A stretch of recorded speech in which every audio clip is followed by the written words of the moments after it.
Hey guys, welcome back to MotoringBox. I'm Sean McKellar and today we have a bit of a vlog style video. Now this weekend I was actually planning to film outside and film a BA Falcon buyer's guide, but it is currently raining here in Queensland, so we're going to be here in the garage.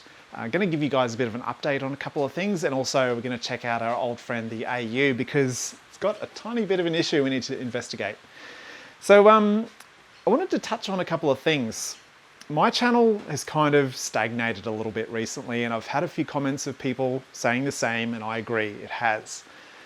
But there's a very good reason for that, because I've got a couple of things I'm trying to spin up in the background, and it's taking a bit of my time, and it's also taking a lot of my money.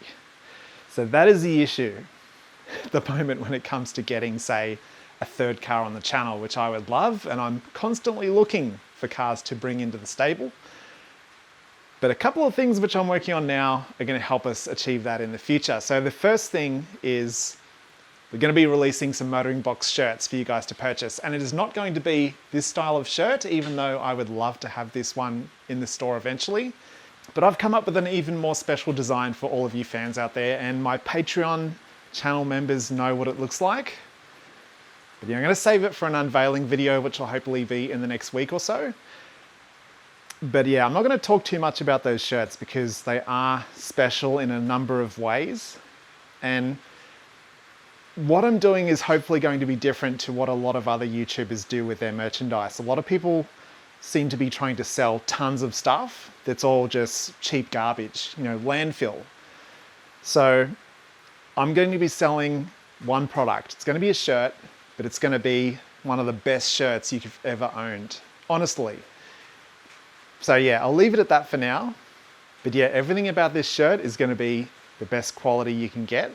So as you can imagine, it won't be the cheapest shirt, but it's going to be something that if you love it, you're going to love it and be able to use it for years and years. So look forward to that. I'm really excited. They haven't come in yet, but hopefully in the next week or so they will. And then I will do a full unveiling video or work out the pricing. Sizing will be a little bit limited to begin with. We're going to go from small to 4XL, with sort of the majority of the quantities going to be in the sort of medium large XL range, a few smalls, a few up to 4XL. So stay tuned for that. But yes, I'm very excited, and you should be too if you're keen. It has taken me a while to sort of spin this thing up, because even ordering an initial order, which is 100 shirts, has cost me around $3,000. So that is more than what this car cost, to give you an indication. So it is a huge outlay to start with, but it'll hopefully help support the channel once I sell a few of those shirts. Allow me to order more shirts, maybe do a few extra designs. So that'll be pretty exciting. Second thing is, I'm actually getting a bit of my driveway redone, and I can't really show you that because I like to keep my house and location private, but I have the driveway from hell. And to be honest, this car here, the BA XR6 Turbo, does not fit up my driveway. The part where the driveway hits the road is way too steep. So I have to hit this thing on a 45-degree angle, go onto the grass, try and back onto the driveway again, and then finally bring it up into the garage here. I wish I could film it because it is one of the stupidest things you've ever seen in your life. And I've been persisting with it for, well, about 2 years now. So getting the entry of my driveway redone is going to help me in more ways than you can imagine. And it also means that it can sort of widen my scope for what vehicles I can buy as well. So at the moment, if I had a car like the VT Calais, which I had, which was really low, that thing was the same story. Actually, it was worse.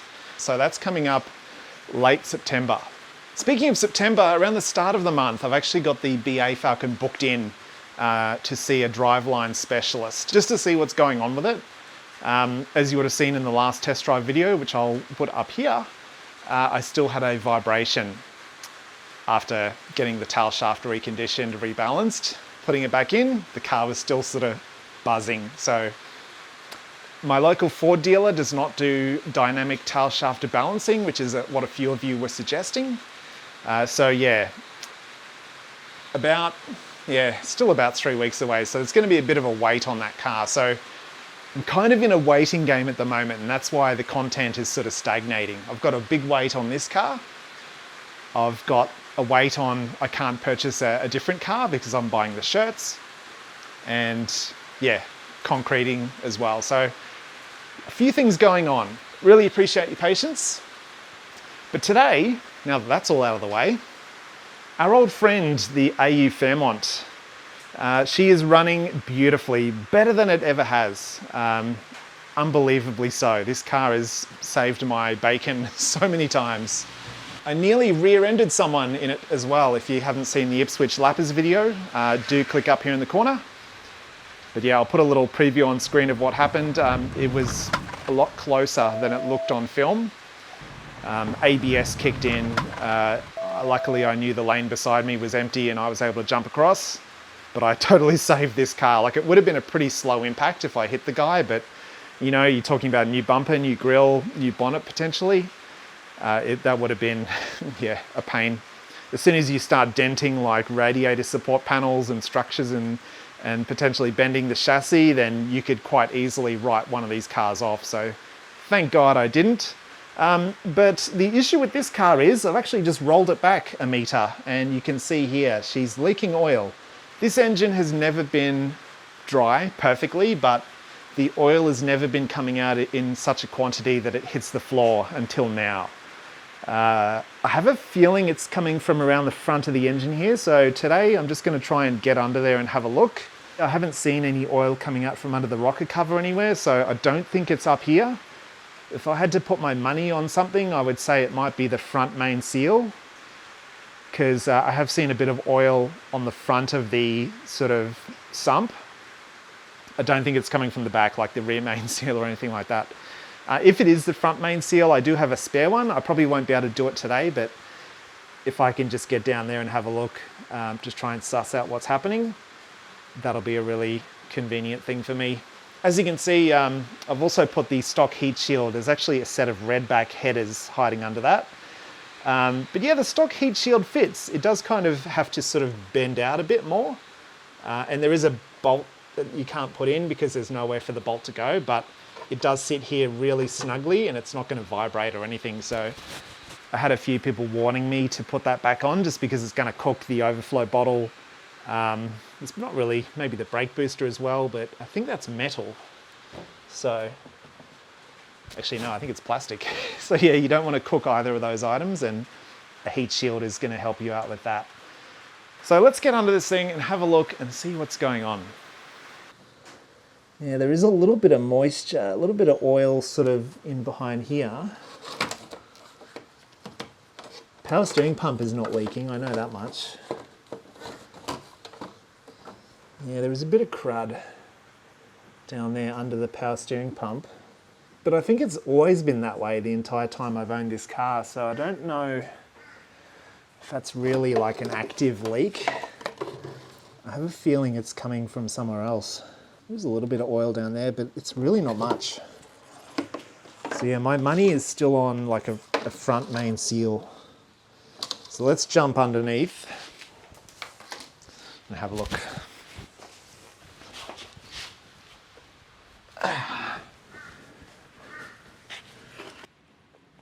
Yeah, see, look at the bottom of that sump. It's actually dripping off the end here, but I can see that it's running all the way down the center there.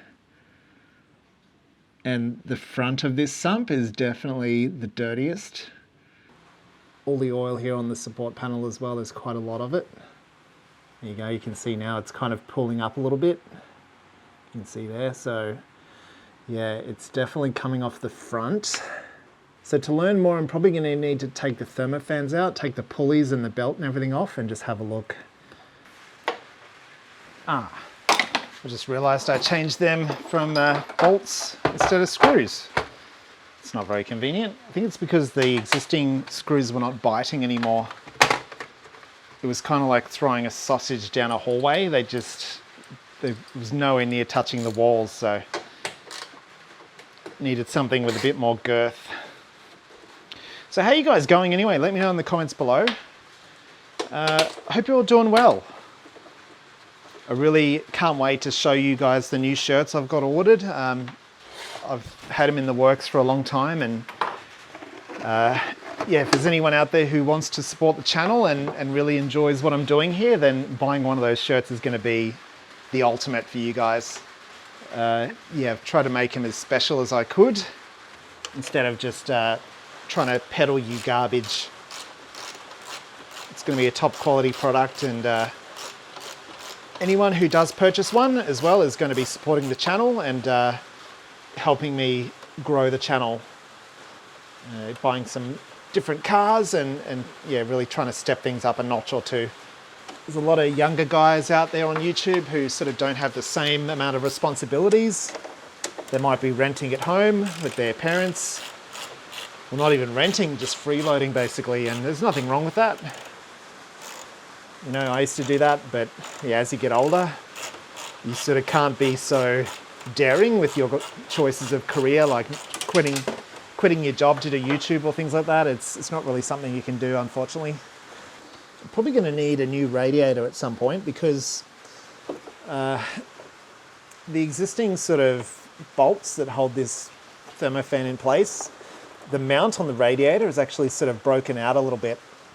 So that's probably a sign the plastic is getting a little bit fatigued. The fans are fine, but yeah, it's just the there's like a plastic end tank here on the radiator, and where the bolt for the thermofans goes in is just kind of, yeah, smashed out a bit. So yeah, that's probably the first warning sign that the old AU, it does look like a pretty old radiator. Here, I'll get you guys in. Look at the front of this thing, like it's seen a bit of action. So it's not just the BA that gets all the good stuff. I might have to throw some parts at this car as well. Cooling system is something in particular you've got to really pay attention to.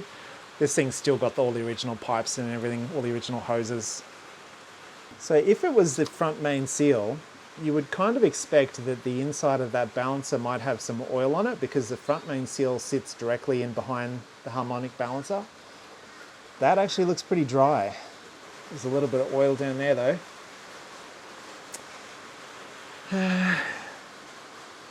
Maybe we need to whip the belt off and have a bit of a better look.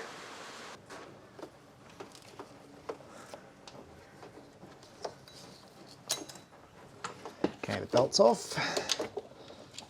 Let's see what we can see. It's the challenge of owning an older vehicle like this AU Falcon. This car is now 21 years old. And yeah, she needs its fair share of maintenance. You know what, taking that belt out, I don't think is really gonna tell us anything. Let's put our GoPro on super wide mode and just have a look down here. Yeah, so there is a bit of oil, but I might have to review the footage and just see this side's dry. Don't get me wrong, it's caked in oil and a bit of grunge, but it's dry. So yeah, there is a little bit of oil in there, but again, it's not a crazy amount. It really sort of amps up when you look down the side here, so.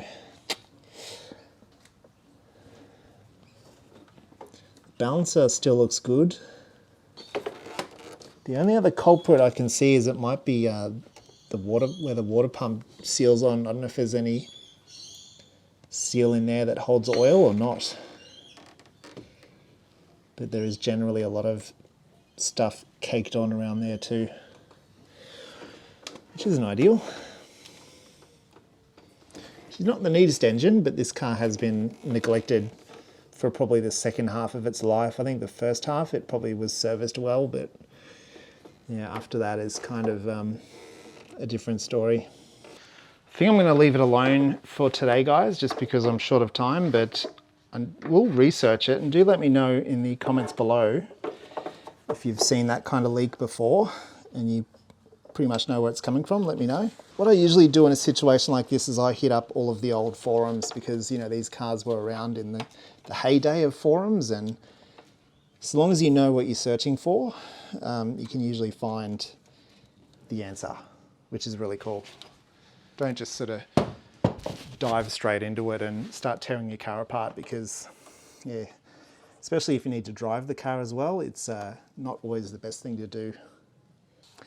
While I'm here, I'm going to own up to something as well. This power steering pump, you will see it looks pretty old. That's because it is an old pump. The replacement one I put on did not last. It started whining as well, which was unbelievable.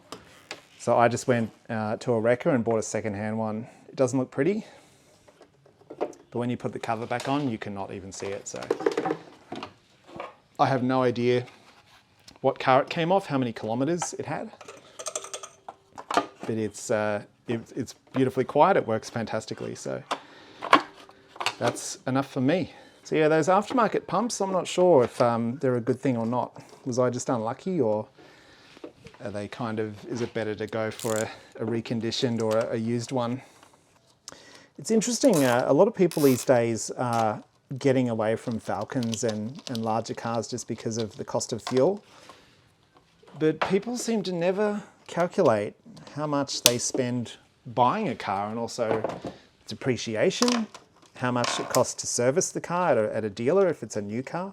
So if you did the math on buying like a $40,000 Toyota Corolla hybrid, how much does it cost you to buy it? How much does it lose in depreciation? How much does Toyota charge you to service the thing? If you worked out a yearly cost,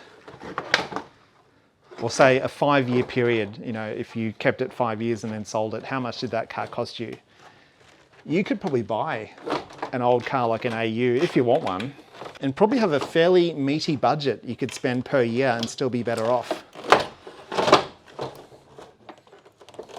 I actually published a video ages ago about that, but I got the math a little bit wrong. But I still maintain it still works out in your favor. Like you could buy like a 25 grand XR6 turbo of some description, whether it's a B series or an FG or an FGX, and still, you know, come out better than, once you factor in all the costs and the additional fuel, you come out way better than a lot of new cars. So while fuel is still available, just use it and enjoy it. Isn't that crazy? You know, like 20 years ago, it was still fairly acceptable that you needed a 4-litre engine for a family car just to do highway speeds and tour the country, you know? So that's how we're gonna have to stay for now. I don't like to be leaking oil. It's not actually a lot. Like that puddle you saw at the start was actually, you know, probably a week or two's worth, but she's still got plenty of oil. Like you cannot see the level dropping, so I don't think it's a very serious leak. And as you can see, we are still within, well, it's still right on the full mark. Speaking of this though, I think it's actually been 18 months since I did an oil change on this. I'll have to look up the date on the video because I did film it. The oil has been nice and gold up until recently. It's gone a little bit darker. So yeah, we'll have to give the old girl a bit of loving again, I think. And you know what? That actually brings me on to a really good point. The reason why it's taken me ages to get another car on the channel as well is I don't want to sell either of these cars, because the AU is fantastic. Like I've had this car since, geez, nearly 3 years now. Bought as a joke, and it's still here doing daily driver duties flawlessly. It is one of the most comfortable cars, solid, reliable, dependable vehicles I've ever driven. And they do win you over on their looks as well. So if I wanted to be winning at YouTube, I probably could have gotten rid of this car a long time ago. After I filmed the feature film back in 2019, did a few more videos, flicked it off, and gotten something else. And yeah, if you want to win on YouTube, that's probably what I should have done. But I love it, so it's staying. And really, it's the same for the BA, because I'm not done with this car. I really love this car, and yeah, we're not quite finished with it. I want to be able to enjoy what I've done with it. I've spent a lot of time, a lot of money on this thing, which I'll never get back if I sell it. So I'm going to leave it there, guys. We didn't actually get much done today, but consider this a little bit of an update. And of course, as I mentioned, I do appreciate any input and comments I can get, because there's a lot of smart people out there in the comments who are way smarter than me. I'm just a do-it-yourself backyard hack who's learning on the go, and you can do it as well. But yeah, there's always people you should be listening to and learning from. And I've got a lot of you guys down there in the comments, so do let me know your thoughts. Yeah, you may not see the BA for a while. I don't even know what video I'm going to do next week. I might do the buyer's guide on that, but you're not going to see a lot of that car until we try and get that tail shaft looked at. I'm not even sure if the guys who are going to look at it can actually fix it, because they do not do balancing on the car. They can just balance the shaft, which has already been done, the tail shaft. So I'm at a bit of a loss. So again, if there's anyone in the comments who's got a solution around Brisbane for me, or knows a Ford dealer who does it, because I've tried a few and they either don't do it or they don't call me back, let me know. I need someone who can do dynamic tail shaft balancing on the car, because this car doesn't have any weights, like clip-on weights on the back of the where the tail shaft bolts to the diff, and I think that's the issue. Cars are fun. Did you know that? Especially old ones, old Australian ones. So yeah, take it easy, guys. Do throw your comments below, throw your support behind me, and I am hoping in the next week or two I'll be able to show you those shirts and a few other big things which are in the works. So take it easy, have a good one. I'll see you next time.